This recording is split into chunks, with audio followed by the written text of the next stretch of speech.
আমাদের এখন আমার ইনভাইট করবো mister Mominul Islam, chairman Dhaka stock exchange, করে যেতে পারি। মিস্টার মোমিনুল ইসলাম।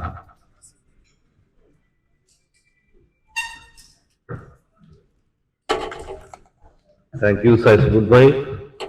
শুভ অপরাহ্ন, আসসালামু আলাইকুম। আমরা ঢাকা স্টক এক্সচেঞ্জে যখনই এই ধরনের প্রোগ্রাম করি, পরে আমি ডিএসসির দায়িত্ব নেওয়ার পর থেকে সেই দিনই দেখা যায় যে ডিএসসির মানে ইন্ডেক্স 30 to 50 পয়েন্টস নাই। তো আজকে ব্যতিক্রম, আজকে ইন্ডেক্সটা মানে পজিটিভ আছে। তো সেটা জন্য আমি প্রথমে আজকের যে অনুষ্ঠানের প্রধান অতিথি উনাকে ধন্যবাদ দিতে চাই, কারণ যে ফ্রি ফল শুরু হয়েছিল বাজেটে আমাদের সব প্রত্যাশা পূরণ না হলেও ক্যাপিটাল মার্কেট রিলেটেড বেশ কিছু আমাদের যে প্রস্তাবনা ছিল, আমার মনে হয় যে ডক্টর আনিসুজ্জামান চৌধুরী না থাকলে এই প্রস্তাবনাগুলো বাজেটে গৃহীত হতো না বা বেশিরভাগই উপেক্ষিত থাকতো। তো ধন্যবাদ স্যার আপনাকে। বাট শুধু বাজেটের প্রণোদনা দিয়েই মার্কেটকে ঠিক করা যাবে না। আমাদের দীর্ঘমেয়াদী একটা লক্ষ্য নির্ধারণ করা। আমরা আইপিও রিলেটেড বেশ কিছু বিষয় শুনেছি যে সমস্যা বা আমাদেরকে ভালো কোম্পানি আনতে হবে মার্কেটে আরো বেশি। বাট দ্য আদার পার্ট, আমাদের যে ফিক্সড ইনকাম সিকিউরিটিজ যে totally absent, that is a fundamental deficiency in the market. আমরা বলছি যে এই সময় সুদের হার বেশি হওয়াতে আমাদের মার্কেট থেকে সবাই টাকাটা সরিয়ে নিয়ে তারা ব্যাংকিং সেক্টরে যাচ্ছে বা ট্রেজারি ইনস্ট্রুমেন্টে যাচ্ছে। সেক্ষেত্রে আমরা বন্ড মার্কেটকে ডেভেলপ না করতে পারি, তাহলে আসলে পুঁজিবাজারে যে ইনভেস্টরদের সবসময় যে তাদের যে কার্যক্রম অব্যাহত থাকা, সেটা থাকবে না।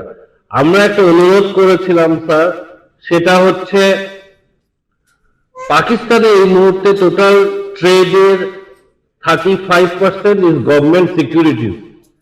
আমাদের যদিও ট্রেজারি বন্ড গুলা স্টক এক্সচেঞ্জে লিস্টেড হচ্ছে, but hardly there is any trade. একটা মাসে একটা কি দুইটা ট্রানজাকশন হয়।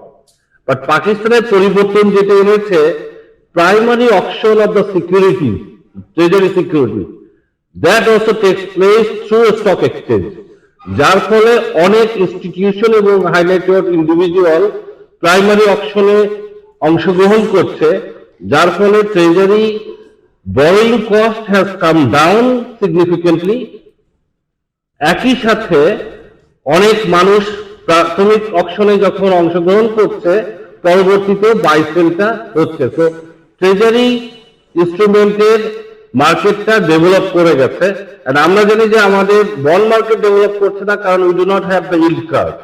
ইল্ড কার্ভটা হওয়ার জন্য আমাদের secondary market of treasury instrument দরকার। আমরা দেখছি এই মুহূর্তে গভর্নমেন্টের ইভেন ফর 12 মান্থ টেনর বিলের ইন্টারেস্ট রেট ইজ 12%, যেখানে আমাদের টপ টিয়ার লোকাল ব্যাংক 10.5% এক বছরে ডিপোজিট দিচ্ছে। So government is borrowing at a higher cost than local commercial bank. সেটা স্যার হওয়ার কথা না, মার্কেট ইনএফিশিয়েন্ট না হলে। That is why we need to bring the treasury instrument এবং তার ট্রানজাকশনটা মার্কেটকে দিয়ে করাতে হবে। তো দিস ইজ ওয়ান পার্ট আমার মনে হয় যে করা। প্লাস স্যার আমাদের আরেকটা আবেদন ছিল যে how we can make the long term borrowing by commercial bank more difficult, because এই যে বড় বড় প্রজেক্টের জন্য আমরা দেখছি যে 10 বছর 15 বছর পেব্যাক পিরিয়ডের একটা প্রজেক্টে ইনফ্রাস্ট্রাকচার ও এনার্জি রিলেটেড, সেখানে 7 বছর ব্যাংক লোন নিয়ে সেই প্রজেক্ট করছে। সেইটা প্রজেক্টের জন্য ভয়াবহ ঝুঁকিপূর্ণ হচ্ছে, ব্যাংকগুলোর জন্য ঝুঁকিপূর্ণ হচ্ছে।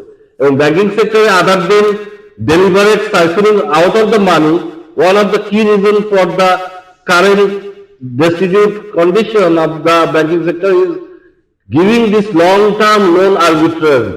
So আমাদের লং টার্ম লোনের জন্য ক্যাপিটাল এডিকুয়েসির যে ইয়েটা আছে এটা ওয়েটেজ আরো বাড়ানো, এবং দরকার হলে কোনো ব্যাংক যদি লং টার্ম লোনে একটা সার্টেন থ্রেশহোল্ডের বেশি পোর্টফোলিও দেয়, সেক্ষেত্রে কিভাবে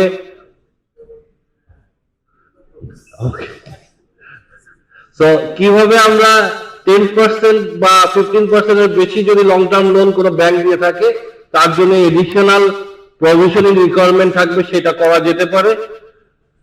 আইপিও বলি, বন্ড বলি, আমাদের দুইটা তিনটা জিনিস সবসময়, তিনটা জিনিস প্রধান বিষয়। একটা হচ্ছে কেন আসছে না বলা হয়, একটা হচ্ছে যে টাইম, অনেক বেশি সময় লাগছে। তো সেটা নিয়ে আমরা কাজ করছি, বিসেক এবং জিএসসি, কমপ্লিটলি প্রসেসটাকে ডিজিটাইজ করা। Hopefully by this year will be doing that. Second হচ্ছে প্রাইসিং, যে ডিকটেট করা হয়। তো ডিকটেট যে করা হয় সেটার মানে মেইন রিজন হচ্ছে, বা বেশি সময় লাগে, সেটার মেইন রিজন হচ্ছে যে থার্ড রিজনটার মধ্যে আছে the reliability of financial disclosure. Nesar ভাই ঠিক আমার সামনেই বসে আছেন, হয়তো উনি আমার সাথে দ্বিমত করতে পারেন, বাট বাংলাদেশে যদি এখন লিস্টেড কোম্পানিগুলো ধরি, লোকাল লিস্টেড কোম্পানি, 10টা কোম্পানির মধ্যে 9টা কোম্পানির ফাইন্যান্সিয়াল ডিসক্লোজারে বড় ধরনের ডিপার্চার আছে। এবং যারা আইপিও অ্যাপ্লিকেশন করছে বা বন্ডের জন্য অ্যাপ্লিকেশন করছে, বিসেক বা ডিএসসি কে যে লেভেলের ডিউ ডিলিজেন্স করতে হয় on the financial statement, that এইটা যদি করতে হয় তাহলে মার্কেট ডেভেলপ হবে না।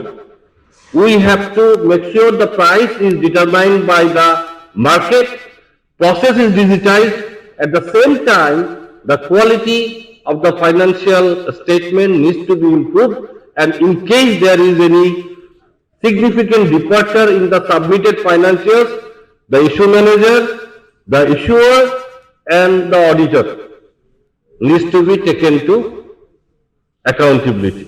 এটা যদি আমরা করতে পারি, মার্কেট ফান্ডামেন্টাল ঠিক হবে, and financial statement not only for capital market, banking sector and governmenটের revenue collection, এই তিনটার জন্যই the basic fabric of our financial and economic system will not improve in the long term. যত প্রণোদনা দিই, যত আমরা ইনস্টিটিউশনাল ক্যাপাসিটি বিল্ডিং করি, financial statement যতদিন পর্যন্ত ট্রান্সপারেন্ট অ্যান্ড ফুড ডিসক্লোজার গুলো না আসবে, ততদিন পর্যন্ত আমাদের মনে হয় না আমরা একটা এফিশিয়েন্ট ফাইন্যান্সিয়াল মার্কেট পাবো। Thank you.